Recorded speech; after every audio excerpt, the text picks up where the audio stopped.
नमस्ते दोस्तों, आज के इस रोंगटे खड़े कर देने वाले विश्लेषण में आपका बहुत बहुत स्वागत है। बाहर का मौसम चाहे कैसा भी हो, लेकिन आज मैं आपको एक ऐसी तूफानी रात के सफ़र पर ले जाने वाला हूं जहां हर एक कदम पर सिर्फ और सिर्फ खौफ का साया है। यकीन मानिए, ये सिर्फ कोई आम डरावना किस्सा नहीं है, बल्कि एक ऐसा रहस्य है जो आपको अंदर तक झकझोर कर रख देगा। तो बस तैयार हो जाइए और महसूस कीजिए उस अजीब सी सिहरन को जो इस कहानी की हवा में घुली हुई है। जरा सोचिए, इमेजिन कीजिए, क्या आपने कभी किसी सुनसान रात में ऐसा रास्ता चुना है जिसका असल में कोई वजूद ही ना हो।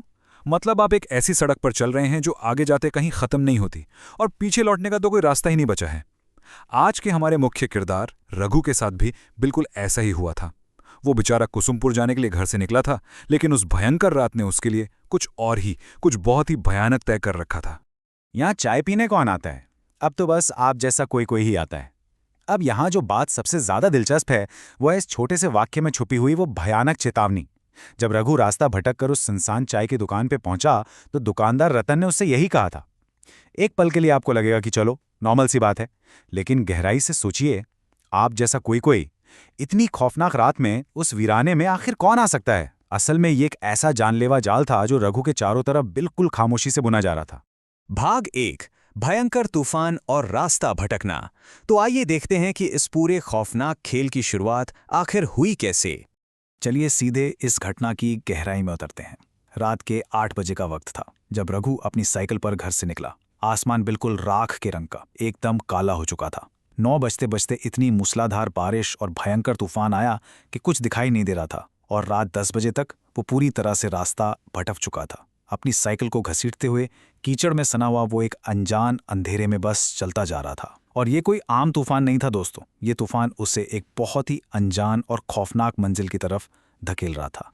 भाग 2, रहस्यमयी और सुनसान चाय की दुकान।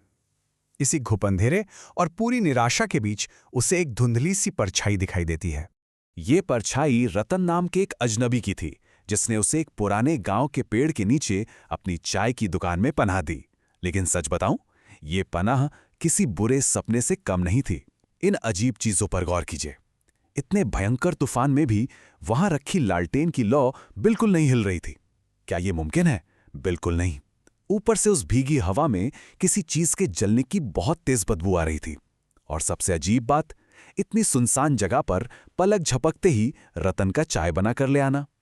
रघु अपनी गोद में पैसों से भरा थैला कसकर पकड़े बैठा था, लेकिन उसकी छठी इंद्री उसे चीख चीख कर बता रही थी कि यहां कुछ तो बहुत गलत है। भाग 3, खौफनाक रात के अजीब साए। ये शक तब और यकीन में बदल गया जब उस रात ने अपना असली डरावना रूप दिखाना शुरू किया। झोपड़ी के अंदर का माहौल बहुत ही दम घोंटू हो चुका था। तभी रतन की पत्नी झूमर रघु को पान देने आती है, और अचानक तेज हवा के एक झोंके से झूमर के सिर से उसकी ओढ़नी सरक जाती है। रघु की नजर सीधे उसके गले पर पड़ती है और उसका खून वहीं जम जाता है। झूमर के गले पर खून की एक ताजी लाल लकीर थी, जिससे खून की एक पतली सी धार नीचे की तरफ बह रही थी। यह भ्रम और सच्चाई का एक बहुत ही खौफनाक खेल था। जरा इस कंट्रास्ट को देखिए। एक तरफ झूमर का वो शांत शालीन चेहरा था जो बड़े आराम से उसे पान दे रहा था, और दूसरी तरफ रघु की नाक में कच्चे ताजे खून की वो सड़ान मारती गंध घुस रही थी। ऐसा लग रहा था जैसे कोई लाश पास खड़ी हो। बाहर उल्लू की डरावनी आवाजें आ रही थीं। रघु को अब पक्का यकीन हो गया था कि वो इंसानों की दुनिया में तो बिल्कुल नहीं है। डर के मारे कांपता हुआ रघु अपनी आंखें बंद करके सोने की कोशिश करता है, लेकिन तभी छर्र, एक भयानक चरमराती हुई आवाज से उसकी नींद टूटती है। वो झटके से बिस्तर पर उछल पड़ता है, और जब वो अपने बिल्कुल पास देखता है तो सिर्फ एक हाथ की दूरी पर कोई इंसान गले में मोटी रस्सी डाले हवा में झूल रहा था। लेकिन इससे पहले कि रघु चीख पाता, वो भयानक दृश्य धुएं की तरह हवा में ही गायब हो जाता है। भाग 4, रतन के खूनी अतीत की कहानी। पसीने से लथपथ और बुरी तरह डरा हुआ रघु भागकर झोपड़ी के बाहर आता है, जहां रतन आराम से बैठा था।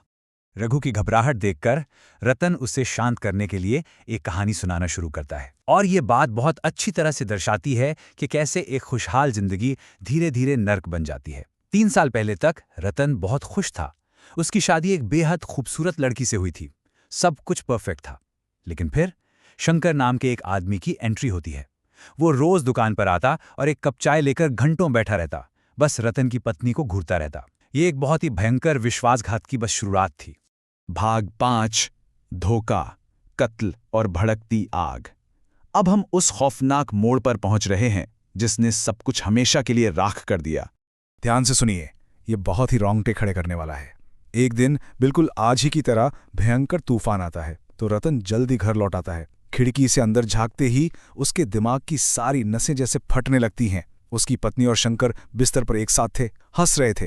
अंधे गुस्से में पागल होकर रतन एक धारदार हथियार उठाता है और सीधा अपनी पत्नी की गर्दन पर वार कर देता है। खून का फव्वारा फूट पड़ता है। फिर वो शंकर को बालों से घसीटता है और उसी झोपड़ी की बांस की छत से रस्सी बांधकर उसे फांसी पर लटका देता है। जी हाँ, बिल्कुल वही फांसी जो रघु ने कुछ ही देर पहले झोपड़ी के अंदर हवा में झूलती हुई देखी थी। तो सबसे अहम बात यह है कि उस रात का अंत कैसे हुआ। कत्ल करने के बाद रतन अपनी पत्नी की खून से लथपथ लाश पर जलती हुई लालटेन फेंक देता है। ठीक उसी वक्त आसमान से एक कान फाड़ देने वाली बिजली गिरती है और वो भयंकर तूफान आग को पूरी झोपड़ी में फैला देता है। उसी धधकती आग के बीच फंसकर रतन खुद भी जिंदा जल जाता है। अब आप समझे, वो जले हुए मांस की गंध, वो लालटेन जो तूफान में भी नहीं बुझती थी, वो सब उसी खौफनाक रात की निशानियां थीं जो आज भी उस जगह को जकड़े हुई थीं। भाग 6 सुबह का खौफनाक अलौकिक सच। खैर, खौफ के साए में वो रात किसी तरह कट जाती है। सुबह होते रघु बिना एक शब्द बोले अपनी साइकिल उठाता है और वहां से भाग निकलता है। लेकिन थोड़ी ही दूर जाने पर उसके होश उड़ जाते हैं। वो अपना पैसों का थैला तो उसी झोपड़ी में भूल आया था। वो हिम्मत करके साइकिल घुमाता है और वापस लौटता है। लेकिन वहां पहुंचते ही जो नज़ारा वो देखता है, उसकी रूह कांप जाती है। रात में जहां रतन और झूमर के साथ एक पूरी चाय की दुकान खड़ी थी, अब सुबह की रोशनी में वहां सिर्फ एक जली हुई झोपड़ी का राख से भरा कंकाल पड़ा था। कुछ भी नहीं था वहां। रघु को यह भयानक एहसास होता है कि उसने पूरी रात मरे हुए लोगों की उन जली हुई आत्माओं के साथ गुजारी है। आप खुद बताइए, अगर आप रघु की जगह होते तो क्या करते? वो सन्न खड़ा रहता है। तभी अचानक एक ठंडी आवाज आती है, क्या तुम ये ढूंढ रहे हो? रघु झटके से पलटता है। तेज हवा से एक आकृति की ओढ़नी हटती है और वही सड़े हुए कच्चे खून की गंध सीधा रघु के फेफड़ों में भर जाती है। उसके सामने वो पैसों का थैला पकड़े हुए एक औरत का खून से सना डरावना चेहरा था। झूमर, मैं झूमर हूं। ये खौफनाक नज़ारा और वो आवाज़ बर्दाश्त के बाहर थी। रघु के दिमाग की नसें सुन्न हो जाती हैं और वो साइकिल समेत वहीं उस वीरान सड़क पर गिरकर बेहोश हो जाता है। तो दोस्तों, इस खौफनाक सफर के अंत में मैं आपको बस एक सवाल के साथ छोड़कर जाना चाहता हूं। क्या वो पैसों का बैग सिर्फ रघु के लालच का प्रतीक था जिसने उसे मौत के मुंह में वापस खींच लिया, या फिर क्या ये उस जली हुई झोपड़ी की उन अशांत आत्माओं का कोई बुलावा था जो आज भी उस दर्दनाक रात के साए में अपने अधूरे न्याय के लिए भटक रही हैं? जरा सोचिएगा इस बारे में। मुझे पूरी उम्मीद है कि इस अलौकिक रहस्य ने आपको सोचने पर जरूर मजबूर कर दिया होगा।